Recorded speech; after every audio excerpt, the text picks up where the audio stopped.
I quote, "The new NASA was actually to choose the first astronauts of the Western world, those destined to be among the world's first legally designated envoys of mankind." Now note what they say here, and remember these are lawyers talking. Destined to be among the world's first legally designated envoys of mankind, which indicates there was someone who were performing this function illegally. NASA was to carry out a feat that through the millennia had inflamed the imagination of humankind, to break the surly bonds of Earth. NASA thus had a decisive voice in determining just how and by whom those surly bonds would be broken, and in some sense NASA would become the arbiter of Olympus. Yet despite its shiny new title, it was the legatee and recipient of many old traits and trends. First, and perhaps most hopeful, was President Eisenhower's unbending insistence that the space effort have a rigorously civilian character, with a primary emphasis on original research, development, and exploration. This was clearly reflected in the 1958 National Aeronautics and Space Act. This act, the new NASA Charter, made dissemination of information a duty of the agency, and despite a grant of considerable authority, the purview of the agency was specifically limited to those developments necessary for research and exploration. To insulate the program from what Eisenhower feared would be perceptions of involvement with the military-industrial complex, the Space Act, in its declaration of policy, specified that NASA was to be responsible primarily for research and development associated with aeronautical and space activities, except for those activities peculiar to or primarily associated with defense. It was also required that the administrator of NASA be a civilian. In several respects, the United States took a courageous step in July 1958 when President Eisenhower signed the Space Act, which charged the space agency of the United States government to lead a strictly civilian, peaceful exploration of space for the benefit of all mankind. These were not the words of parochial nationalism and socio-biological territoriality. They were not the words of conquest. They were precisely the words that would turn up almost 10 years later in the unique Outer Space Treaty of 1967, sometimes affectionately referred to by practitioners of space law as the Mother Treaty, which means there are many other treaties. The mother has children. The United States Space Act seemed to strike an unorthodox and elevated philosophical and political posture usually witnessed only in extraordinary times. NASA's entire legal and organizational environment was formulated to cultivate a broad spectrum of constituencies for its programs, even if those constituencies were comparatively small. NASA was deliberately connected to other important constituencies outside the President's office and cabinet. Integrated high-level consideration of space policy and an institutional memory, moreover, were assured by the creation in the Space Act of a broadly based National Aeronautics and Space Council in the Executive Office of the President. Still, the old dual military-civilian program remained, and you don't hear anything about that.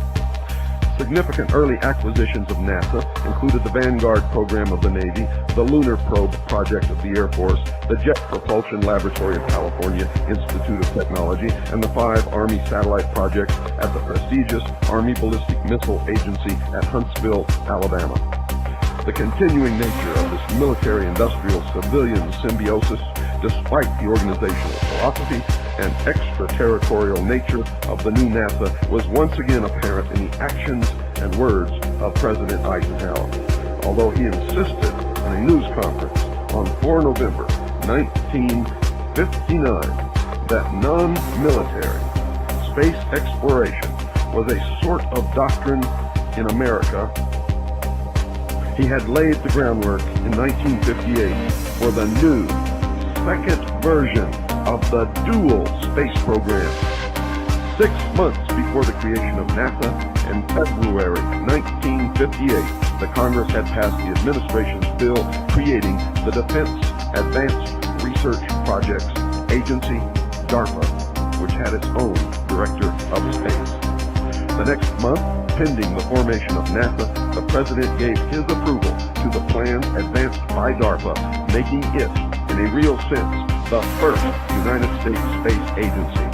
When NASA was finally formed, the accompanying Space Council was directed to provide a civilian-military liaison committee composed of an equal number of representatives from the military department and NASA, which meant that the military predominated over civilians on the committee 3-1. Also, despite the requirement that the administrator of NASA be a civilian, the Space Act did not require NASA to be managed by civilians in the ranks. NASA was heavily staffed at high levels with retired or borrowed military personnel.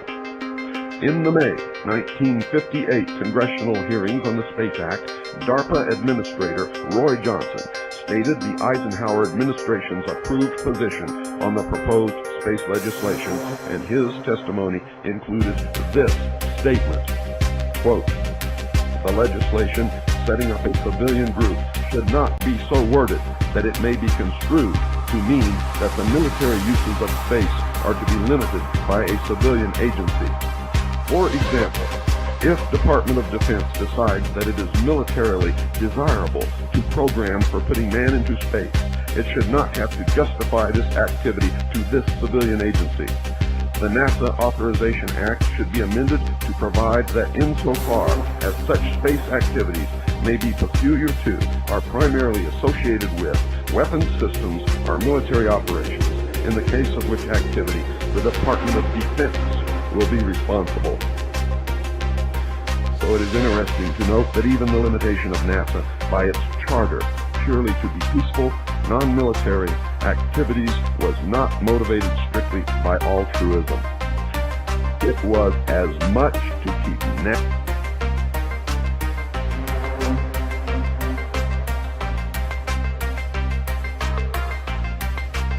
one more time to you so that you will understand truly what I'm telling you. Even the limitation of NASA by its charter purely to peaceful, non-military activities was not motivated strictly by altruism. It was as much to keep NASA out of the military's business as it was to keep the military out of NASA's business. The fact that peaceful research and development by NASA also fulfilled non-hostile military needs simply made it easier for the civilian effort in space to be undertaken hand in glove with the military, and for the military to conduct space exploration in secret.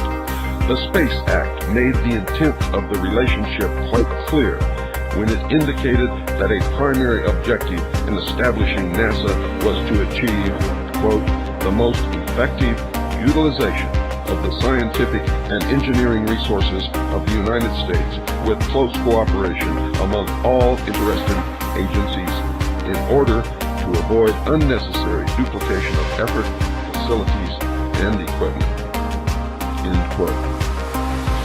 Still, though, the intent may not really have been to accomplish a full division of efforts. A striking degree of division remained.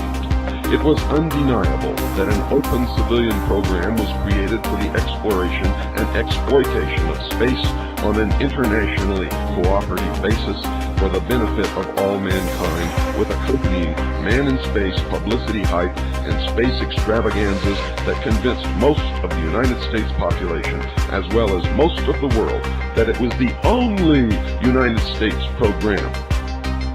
It was not. There was also a secret commitment to a secret space program, the highest priority having been given to space research with a military application, and there was significant military involvement and interest in the new civilian space program as well.